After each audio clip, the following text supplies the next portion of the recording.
ତୁ ପାଦଟିଏ ମୋ ପାଦର ଧୂଳି କାହିଁକି ଶୁଣିବୁ ମୋ ବିକଳ ଅଳି।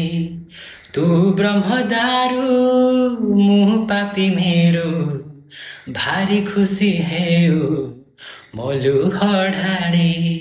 ତୋ ବଡ଼ପଣକୁ धी ତୋ ବଡ଼ ଧାମକୁ धी ଦୁଃଖ ଯଦି ନ ଶୁଣିବୁ ଶ୍ରୀମନ୍ଦିରେ କାହିଁ ବସିଛୁ। ହେ ଜଗାରେ ସିଂହ ଦୁଆରକୁ କାହିଁ ଖୋଲା ରଖିଛୁ। ସିଂହ ଦୁଆରକୁ କାହିଁ ଖୋଲା ରଖିଛୁ। ହେ ଜଗାରେ ସିଂହ ଦୁଆରକୁ କାହିଁ ଖୋଲା